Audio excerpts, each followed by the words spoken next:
मैं यह दावे के साथ कह सकता हूं कि यदि आपने यह वीडियो पूरा लास्ट तक देखा तो त्रिकोणमिति के सभी फॉर्मूले आपके जुबान पे होंगे और शायद ही आप कभी भूल भी पाओगे। देखो, यदि आपके एग्जाम में तो सीधे सीधे प्रश्न फॉर्मूला से आते ही हैं और साथ में यदि आपको त्रिकोणमिति का फॉर्मूला नहीं याद है तो शायद ही आप किसी प्रश्न को बना भी सकते हैं।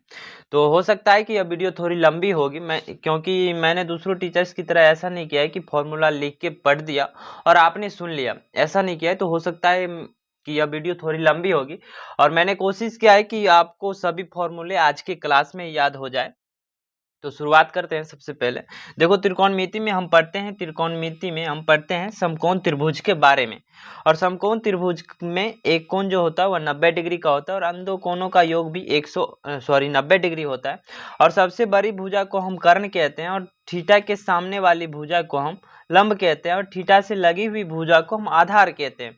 और पाइथागोरस प्रमेय होता है कि कर्ण का वर्ग जो होता है वो अन्य दो भुजाओं को वर्गों के योग के बराबर होता है, यानी कि कर्ण स्क्वायर बराबर होता है लंब स्क्वायर जोड़ आधार स्क्वायर। इसी से आप निकाल सकते हैं कि कर्ण बराबर रूट अंडर लंब स्क्वायर जोड़ आधार स्क्वायर। लंब निकालेंगे तो रूट अंडर कर्ण स्क्वायर माइनस आधार स्क्वायर और आधार निकालेंगे तो रूट अंडर कर्ण स्क्वायर माइनस लंब स्क्वायर होता है। इसी प्रकार इंग्लिश में इसे बोले तो हाइपोटेनस यानी कि h बराबर होगा root under P square plus B square. P बराबर होगा H square minus B square. B बराबर होगा root under H square minus P square. Hindi वालों के लिए बता दें कि P मतलब परपेंडिकुलर जिसे हम हिंदी में कहते हैं लंब, B का बेस मतलब हिंदी में कहते हैं आधार, H मतलब हाइपोटेनस जिसे हिंदी में हम कर्ण कहते हैं। ठीक है, यहाँ तक क्लियर हो गया आपको।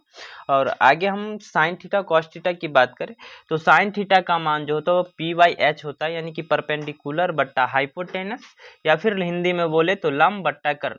कॉस थीटा का मान होता है बेस बट्टा हाइपोटेनस यानी कि आधार बट्टा कर्ण होता है हिंदी में। Tan theta P by B यानी कि लंब बट्टा आधार। कॉसेक थीटा हाइपोटेनस बट्टा परपेंडिकुलर यानी कि कर्ण बट्टा लंब। सेक थीटा का मान एच बाई बी यानी कि हाइपोटेनस बट्टा बेस कर्ण बट्टा आधार सेक थीटा का मान होता है। कॉट थीटा का मान बी बाई पी यानी कि बेस बट्टा परपेंडिकुलर यानी कि आधार बट्टा लंब होता है। इसे आप ट्रिक के साथ याद रख सकते हो, जो कि लंब आधार कर्ण यानी कि हिंदी में पढ़ते हैं उनके लिए है कि लाल कक्का। एल से लंब, ए से आधार और के से कर्ण होता है। अब लाल कक्का से कैसे याद रखोगे, देखो पहला वाला एल हुआ ये साइन थीटा के लिए हुआ, यानी कि एल बट्टा के यानी कि लंब बट्टा कर्ण साइन थीटा का मान होता है। दूसरा जो हो जाएगा वो कॉस थीटा के लिए हो जाएगा, यानी कि आधार बट्टा कर्ण जो होता है वो कॉस थीटा का मान होता है। तीसरा लंब बट्टा आधार यानी कि लंब बट्टा आधार जो है वो टेन थीटा का मान होता है। उसी प्रकार आप नीचे से ऊपर जब जाओगे यानी कि कर्ण बट्टा लंब ये हो जाएगा कॉसेक थीटा के लिए, कर्ण बट्टा आधार सेक थीटा के लिए, और आधार बट्टा लंब ये कॉट थीटा का मान होता है। इसी प्रकार आप इंग्लिश वाले भी याद रख सकते हैं कि पद पी बी पी यानी कि पी से परपेंडिकुलर, बी से बेस और एच से हाइपोटेनस होता है। तो पी से पंडित बद्री प्रसाद, एच से हर हर बोले। इसको आप sine theta cos theta tan theta के लिए, ये कॉसेक थीटा सेक थीटा और कॉट थीटा के लिए इसको याद रख सकते हो। अब देखो साइन थीटा का गुण होता है कि साइन थीटा वो 1 बाई कॉसेक थीटा के बराबर होता है, यानी कि दोनों इनवर्स अनुपाती होता है। यानी कि कॉसेक थीटा जो बराबर होगा 1 बाई साइन थीटा का, कॉस थीटा बराबर होगा 1 बाई सेक थीटा का, और सेक थीटा बराबर होगा 1 बाई कॉस थीटा का। टेन थीटा की बात की जाए तो tan theta 1 by cot theta के बराबर होता है और cot theta 1 by tan theta के बराबर होता है। इसी प्रकार आप जब साइन थीटा और कॉसेक थीटा का गुणनफल करेंगे तो ये निकल के आएगा एक, यानी कि साइन थीटा और कॉसेक थीटा का गुणनफल एक होता है। Cosec theta cos theta into sec theta बराबर भी एक होता है, tan theta into cot theta बराबर भी एक होता है। अब टेन थीटा तो 1 बाई कॉट थीटा होता ही है, लेकिन टेन थीटा का मान साइन थीटा बट्टा कॉस थीटा भी होता है और कॉट थीटा का मान कॉस बट्टा साइन थीटा होता है। अब पूरक कोण के लिए यानी कि 90 डिग्री के कोण के लिए अब sine theta sine 90 minus theta cos theta होता है, उसी प्रकार cos 90 minus theta sine theta के बराबर होता है। टेन थीटा की बात करें तो tan 90 minus theta cot theta के बराबर होता है और cot 90 minus theta tan theta के बराबर होता है। उसके बाद sec theta 90 minus theta cosec theta के बराबर होता है और cosec 90 minus theta sec theta के बराबर होता है। तो इसको याद करने का क्या ट्रिक है, sine cos tan cot sec cosec, sine cos tan cot और सेक कॉसेक, इस तरह से याद रखेंगे तो यानी कि ये दोनों जो है 90 माइनस थीटा के बराबर थीटा होता है। अब आगे हम बढ़ते हैं। ये थीटा के मान के लिए याद करना है। इसे ही याद करना बच्चों के लिए बहुत बड़ी कठिनाइयाँ होती है, तो मैं आपको बहुत आसान सा तरीका बताता हूँ कैसे आप याद कर सकते हैं। देखो आपको क्या करना है, 0 डिग्री से लेके 90 डिग्री तक में 0 से शुरू करना है। 0 1 2 3 4 लिख देना। उसके बाद सबकी बट्टा में 4 लिखना है। 4 0 बट्टा 1 बट्टा 4 2 बट्टा 4, उसके बाद 3 बट्टा 4 और 4 बट्टा 4। ठीक है, ये हो गया। अब आपको क्या करना है कि सभी के ऊपर में रूट लगा देना। सभी के ऊपर रूट, सभी के ऊपर रूट, सभी के ऊपर रूट। क्या क्या मैंने सभी के ऊपर रूट लगा दिया।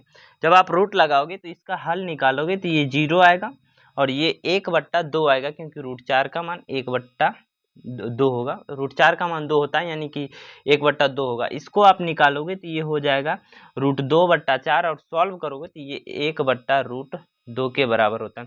ये हो जाएगा √3/2 और ये हो जाएगा 1। ये तो साइन थीटा का मान था। कॉसेक थीटा को लिखने के लिए आप इसी को उल्टा लिख दो। इधर 0 से लिखते गए थे, आप इधर 1 से लिखते आ जाओ। 1 उसके बाद √3/2, 45 डिग्री के लिए वही मान हो जाएगा 1/√2। 60 डिग्री के लिए मान होगा 1/2 और 90 डिग्री का मान हो जाएगा 0।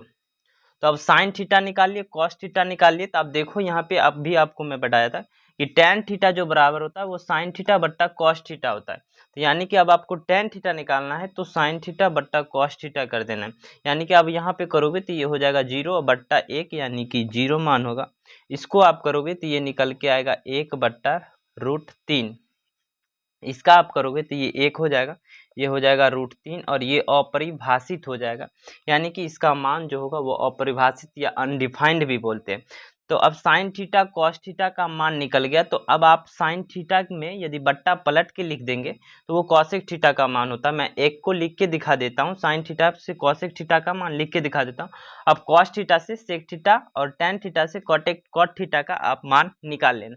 देखो 0 है तो इसको 1/0 हो जाएगा, यानी कि ये अनडिफाइंड हो जाएगा। ठीक है, 1/2 है तो ये हो जाएगा 2, 1/√2 है तो ये हो जाएगा √2 और यहाँ पे है √3/2 तो ये हो जाएगा 2/√3 और ये 1 है तो ये भी 1 है। नहीं, हाँ, यहाँ 1, ये 0 था तो ये अनडिफाइंड और ये 1/1 था तो ये 1 ही होगा। ये कितना होगा तो 1 ही होगा। ये कॉसेक थीटा तक का मान था। अब देख सकते हैं ये त्रिकोण, सॉरी, ये एनसीईआरटी के द्वारा, एनसीईआरटी के बुक में आपको ये टेबल देखने को भी मिलेगा। ये टेबल आपको देखने के लिए भी मिलेगा। तो अब आप इसे ऐसे तरीका से भी याद कर सकते हैं। यदि आपको याद नहीं है तो आप खुद भी निकाल सकते हैं इसको। आगे बढ़ते हैं हम। ये होता है त्रिकोणमिति का सर्वसमीका, जो कि पहला सर्वसमीका है sign square theta plus cos square theta बराबर 1। ये तो सभी को याद हो जाता है, लेकिन दो अन्य और सर्वसमीका जो है उसे याद करने में बहुत सारे बच्चों को कठिनाई होता है। तो उसको कैसे याद करना है पहले इसे देख लेते हैं। तो sine square theta plus cos square theta बराबर तो 1 होता है। साइन स्क्वायर थीटा बराबर 1 माइनस कॉस स्क्वायर थीटा लिख सकते हैं, क्योंकि ये कॉस स्क्वायर थीटा प्लस में है तो इधर जाएगा माइनस में। उसी प्रकार कॉस स्क्वायर थीटा बराबर होता है 1 माइनस साइन स्क्वायर थीटा। अब आप क्या करोगे कि इसमें जब आप साइन स्क्वायर थीटा से भाग दोगे तो ये कुछ इस प्रकार से होगा, साइन स्क्वायर थीटा बट्टा sine square theta plus cos square theta बट्टा साइन स्क्वायर थीटा बराबर 1/sin स्क्वायर थीटा। तो साइन स्क्वायर थीटा बट्टा साइन स्क्वायर थीटा बराबर 1 होगा। कॉस स्क्वायर थीटा बट्टा sine square theta cot square theta बराबर हो जाएगा 1/sin स्क्वायर थीटा बराबर होगा कॉसेक स्क्वायर थीटा के। तो ये आपका दूसरा सर्वसमीकरण निकल के आएगा कि 1 plus cos cot square theta बराबर होगा कॉसेक स्क्वायर थीटा के। अब cosec square theta minus cot square theta बराबर 1 इसी सर्वसमीकरण से निकल के आएगा। अब तीसरा सर्वसमीकरण आप कैसे याद रखोगे, तो उसको क्या करोगे कि पहला जो सर्वसमीकरण था sign square theta plus cos square theta बराबर 1, उसी में आप कॉस स्क्वायर थीटा से भाग दे दोगे। तो कॉस स्क्वायर थीटा से भाग देने पे हमें मिलता है कि टेन स्क्वायर थीटा प्लस 1 बराबर सेक स्क्वायर थीटा। अब इसी को लिख सकते हो कि tan square theta minus sec square theta बराबर होता है 1 का। तो इतना ही आपके त्रिकोणमिति में फॉर्मूला था, ये खत्म हो गया। लेकिन एक चीज और आपको याद रखना है कि कभी कभी पूछ देता है कि पाई बट्टा 2 का मान बताओ, तो पाई का मान जो होता है वो डिग्री में 180 डिग्री होता है, लेकिन आप जब क्षेत्रमिति में जाएंगे तो वहाँ पे कुछ अलग मान होता है। तो यहाँ पे डिग्री में पाई का मान 180 डिग्री होता है, तो पाई बट्टा 2 का मान बोले तो ये मतलब आपको समझ आना है कि 180 बट्टा 2 बराबर यानी कि 90 डिग्री का मान पूछ रहा है। यदि पाई बट्टा 3 का मान पूछे तो ये आप समझ आना कि 180 बट्टा 3 यानी कि 60 डिग्री का मान पूछ रहा है। तो आपको बताना है कि पाई बट्टा 4 का मान कितना होगा, ये कमेंट में आपको बताना है। और यह वीडियो कैसा लगा कमेंट में ज़रूर बताइएगा, अपने दोस्तों तक शेयर कीजिएगा। जो भी ट्रिक्स मैंने बताया है आपको, हमें लगता है कि आपको बहुत ज़्यादा पसंद आया होगा और इससे आप सभी फॉर्मूला को याद भी रख सकते हैं। तो अगला वीडियो किस कॉन्सेप्ट पे बनाया जाए वो भी कमेंट कर सकते हैं। मिलते हैं फिर से कोई और नई वीडियो में।